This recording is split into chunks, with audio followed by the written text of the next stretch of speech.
अंतिम संस्कार बाद में करेंगे, लेकिन बदले में हमें कर और कफन चाहिए। तारा बोली महाराज मेरे पास फूटी कौड़ी नहीं है, मैं कहां से कर दूंगी, कहां से कफन दूंगी। और ये मत भूलो कि बेटा आपका भी है। हरिश्चंद्र बोले हमारा था, लेकिन जिस दिन हम बिके थे उस दिन हम सब अलग हो गए थे, हमारा कोई नहीं है। हमारे मालिक का आदेश है कि किसी भी लाश को तभी जलाना जब कर और कफन ले लो, तो कर कफन दो, हम तुम्हारे पुत्र की लाश जलाए दिए। तारा महाराज बोली महाराज कैसी बातें कर रहे हो आप, हैं? पुत्र हमारा नहीं आपका भी है, मेरे पास फूटी कौड़ी नहीं, हम कहां से कर कफन लाएंगे, इसका अंतिम संस्कार कर दो ना। हरिश्चंद्र बोले तारा बाद इनकी याद करा जब तुमने नदी पर जल का भरा हुआ घड़ा हमारा नहीं उठाया था। तारा बाद ना धर्म में तुम फंसी थी और आज धर्म में हम फंसे। उस दिन तुमने मेरा घड़ा नहीं उठवाया था और आज हम भी तुम्हारे पुत्र का अंतिम संस्कार बिना कर कफन लिए नहीं करेंगे। कर कफन दो, अपने बच्चे की लाश जला दो। तारा समझ गई कि अब जे नहीं माने, सो तारा अपने तन पे एक साड़ी पहने रहे, साड़ी उतार दी, बीच से फाड़ दी, साड़ी का आधा हिस्सा परीक्षित जी महाराज कफन के रूप में रोहित के ऊपर डाल दिया और साड़ी का आधा हिस्सा कर के रूप में हरिश्चंद्र को दे दिया। हरिश्चंद्र ने अंतिम संस्कार किया। तारा आई विपत की मारी। काशी में एक सती का मंदिर था, उसी मंदिर में घुस गई, पछाड़ खा के गिर पड़ी। महाराज सुख की नींद आई, सो मैया सोई गई। कहते हैं दुख में या भूख सताए या नींद सताए, तारा पछाड़ खाए के गिर पड़ी, होश नहीं रहा। इधर विश्वामित्र को तसल्ली नहीं हुई, काशी में से 2 मरे हुए बालकों को ले लिया, बीच से काट दिया, तारा के पास लिटा दिया, उन बालकों का रक्त तारा के मुख पे लगा दिया और काशी में आवाज लगाई दी, काशी के लोगों सती के मंदिर में डायन आई है जो बच्चों को मार के खाती है, अपने अपने बच्चों को बचा के रखना। पूरी काशी में सन्नाटा छाएगा, डायन आई है। अब तो खबर पहुंची कालू मेहतर के पास के जाओ डायन को मारो। कालू मेहतर ने तलवार दी, हरिश्चंद्र को बोले जाओ डायन को मारो। हरिश्चंद्र तलवार लेकर के आए तारा के पास। परीक्षित जी तारा सो रही थी, हरिश्चंद्र ने तारा के केस पकड़े मंदिर से बाहर पटक दिया और देखा कि तारा तुम डायनो जो बालकों को मार के खाती हो। मुझे ऐसा लगता है कि मेरे रोहित को सांप ने नहीं बल्कि तुमने खाया है। आज हम तुम्हें नहीं छोड़ेंगे, मार देंगे। जैसे ही तलवार उठाई महाराज हरिश्चंद्र बोले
हरिश्चंद्र रुक गए, देखा विश्वामित्र को।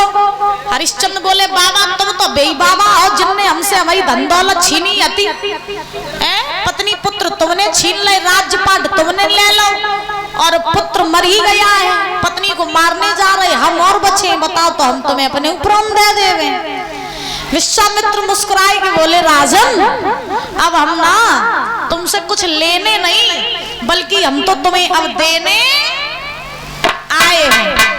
हरिश्चंद्र बोले अब तक तुम सब कुछ लेते ही रहे, अब तुम देन का आए हो हैं? विश्वामित्र बोले राजन ये जो कुछ भी चल रहा था ये सब तुम्हारी परीक्षा चल रही थी। अरे हम तो जानना चाह रहे थे कि देखे तुम कितने बड़े सत्यवादी हो, कितने बड़े दानवीर राजा हो, लेकिन आज तुमने बता दिया कि दुनिया में बने चाहे कोई, लेकिन तुम्हारे जैसा दानवीर और सत्यवादी ना कोई हुआ और ना कोई होगा।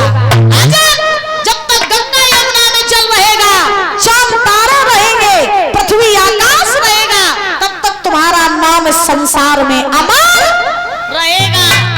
तुम्हारी अवध तुम्हारा इंतजार कर रही है, जाओ अपना राज्य संभालो। तारा बोली मेरा बेटा कहाँ है, मेरे बेटे को वापस करो। विश्वामित्र ने आवाज लगाई, रोहित आया दौड़ता हुआ, मैया छाती से लगाए लो लाड़ करने लगी। तीनों प्राणियों को लेके विश्वामित्र अवध में आए, पुनः हरिश्चंद्र का राज्याभिषेक कराया और पुनः हरिश्चंद्र को अवध का राजा बनाया। बोलिए गुरु भगवान की। महाराज हरिश्चंद्र की कथा हमें क्या सिखाती है? क्या देखो, जब तक मनुष्य के जीवन में, जब तक परीक्षित जी महाराज, यज्ञपति महाराज, जब तक हम गिरेंगे नहीं तब तक संभलना सीख नहीं पाएंगे। तो हमारे जीवन में ठोकर लगनी भी जरूरी है, गिरना भी जरूरी है और उठना भी जरूरी है। जीवन में दुखों का आना भी जरूरी है, सुखों का आना भी जरूरी है, और संघर्ष का नाम ही महाराज मानव है। याद रखना, संघर्ष का नाम ही मानव है। जिस मानव ने अपने जीवन में संघर्ष नहीं देखे, जिस मानव ने अपने जीवन में दुखों को नहीं देखा, दादा उसने अपना जीवन जीना सीख ही नहीं पाया। असली मनुष्य तो वही है जो दुखों का सामना करते हुए जिंदगी को जी जाए, वही महाराज मानव अच्छा होता है। जिसने अपने जीवन में दुख ही नहीं देखे, बने जीवन जीवो सीख ही नहीं पाओ, है ना? तो दुखों का आना भी जरूरी और सुखों का आना भी जरूरी। हरिश्चंद्र की कथा हमें सिखाती है कि समय बहुत बड़ा बलवान होता है। एक समय राजा हरिश्चंद्र का वो था जब कभी बाहर की धूप नहीं देखा करते थे, और एक समय वो था जब नदी पर महाराज जल भर भर के लाए रहे थे, एक समय वो था जब मरघट की रखवाली कर रहे थे। तो हमारा समय कब बदल जाए हमें नहीं पता, कब हमें ऊपर गरीबी आ जाए, कब अमीरी आ जाए, कब दुख आ जाए, कब सुख आ जाए, हमें पता ही नहीं। लेकिन हमें क्या करना है? हमें अपने धर्म पर चलना है, हमें अपने सत्य पर डटे रहना है, और दुखों का सामना हमें मुस्कुरा करके करना है ना? अगर दुखों में भी हम हंसते रहेंगे ना, तो परीक्षित जी महाराज दुख के दिनों जान नहीं पड़ी। बहुत से लोग कैसे होते करे, जो दुख होत तो हंसत रात, सुख हो तो हंसत रात, और बहुत से लोग ऐसे होत कि दुख में गुफना गाल करे रात, सुख में महाराज करे रात। तो जीवन में हमें ऐसा नियम बनाना है, हंसना है और दूसरों को हंसाना है, दुख में भी हंसना है और सुख में भी हंसना है। और महाराज गरीबी में रोना नहीं है और अमीरी में फूलना नहीं है। बोलो गोविंद भगवान की। देखो, मनुष्य के ऊपर दुख तो आते हैं परीक्षित जी महाराज, लेकिन जो अपने धर्म पर डटा रहता है, जो अपने सत्य पर डटा रहता है और महाराज मुस्कुराते हुए आगे बढ़ता रहता है, ऐसा ही व्यक्ति आगे चल के इतिहास रचा देता है। अब खैर आजकल लोग संत सबकी हैं, लेकिन कत अपने मन की हैं दादा। क्यों जी? हमारे जैसे जाने कितने चिल्लात हुई, लेकिन कोई फर्क पड़ता है? कोई फर्क नहीं पड़ता महाराज। आजकल की दुनिया में महाराज सोए तो झूठी बोल के और जगे तो झूठी बोल के, सोए तो दूसरे को बुरो करके और महाराज उठे तो दूसरे को बुरो करने लगे। तो आजकल तो मानव ऐसा है, हमने पहले ही दिन बताया था, आज इंसान तो है लेकिन इंसान के भीतर इंसानियत नहीं रही। मानव तो है लेकिन मानव के भीतर मानवता खत्म हो गई है आज की दुनिया में। प्रेम से बोलो राधे राधे, और प्रेम से बोलो ब्रह्मदेव महाराज की, बोलिए सिद्ध बाबा महाराज की, बोलिए मुनीसानंद बाबा महाराज की। जय जय श्री राधे श्याम। अब ताली बजाते हुए सभी लोग भजन बोलेंगे बड़े भाव से। उसके बाद समय पर्याप्त हो चुका है और आरती करेंगे। इससे आगे की कथा आप कल श्रवण करेंगे। और कल की जो कथाएं हैं, कल सूर्यवंश की कथा होगी जिसमें प्रभु श्री रामचंद्र का अवतार होगा। चंद्रवंश की कथा होगी, 2 बजे से प्रसंग चलेगा पावन चंद्रवंश का, जिसमें प्रभु श्री कृष्ण चंद्र का अवतार होगा। तो कल बड़े धूमधाम से भगवान का जन्मोत्सव मनाया जाएगा, नंद के नंदोत्सव मनाया जाएगा। तो कल कोई खाली हाथ नहीं आएंगे, अपने अपने घर से